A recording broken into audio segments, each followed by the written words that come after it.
రామోజీరావు గారి మృతి తీవ్రమైనటువంటి దిగ్భ్రాంతికి లోను చేసింది. ముఖ్యంగా వారి మృతి యావత్ తెలుగు ప్రజలకు, మొత్తం దేశానికి కూడా ఒక తీరని లోటుగా మనం చెప్పుకోవచ్చు. రామోజీరావు గారు తన జీవితంలో ఒక గొప్ప సామాజిక బాధ్యతను నిర్వర్తించారు. అక్షరానికి కూడా ఒక సామాజిక బాధ్యత ఉందని మరి సమాజానికి చాటి చెప్పి నిరూపించినటువంటి వ్యక్తి రామోజీరావు గారు. అంటే పేద ప్రజల గొంతుకగా తన పత్రికను నిలుపుతూ మరి ఎంతోమంది పేదల పక్షాన నిలబడ్డటువంటి మహనీయుడు.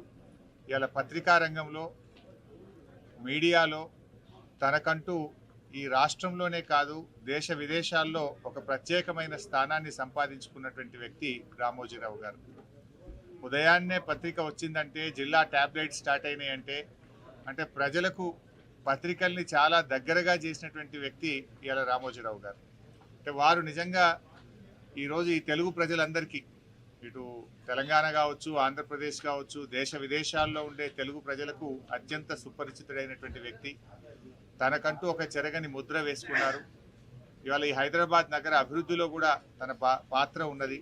ఇంత గొప్ప ఫిలిం సిటీని నిర్మించడం, ఈ ప్రాంత అభివృద్ధిలో తాను కూడా భాగస్వామ్యమైనటువంటి వ్యక్తి. మరి అలాంటి గొప్ప వ్యక్తి ఈరోజు మన మధ్య లేకపోవడం చాలా బాధాకరం. వారి కుటుంబ సభ్యులకు, వారి సన్నిహితులకు, వారందరికీ కూడా మా ప్రగాఢమైనటువంటి సానుభూతిని తెలియజేస్తూ మరి తప్పకుండా వారి పేరు, వారు చేసినటువంటి మంచి కార్యక్రమాలు ఇంకా కొనసాగాలని, ప్రజలకు అందాలని కూడా కోరుకుంటున్నాం. తెలుగు భాష అభివృద్ధి పైన కూడా, తెలుగు భాష నిలబడాలని, తెలుగు భాష 10 కాలాల పాటు ప్రజలందరికీ ఇది నిలబడే విధంగా ఉండే విధంగా కూడా ఆయన ఎంతో కృషి చేసినారు. తెలుగు భాష మీద ఆయనకు ఎంతో మక్కువ ఉండేది. ఈ భాష పరిరక్షణ కోసం కూడా ఆయన చేసినటువంటి కృషిని కూడా ఈ సందర్భంగా గుర్తు చేసుకుంటున్నాం.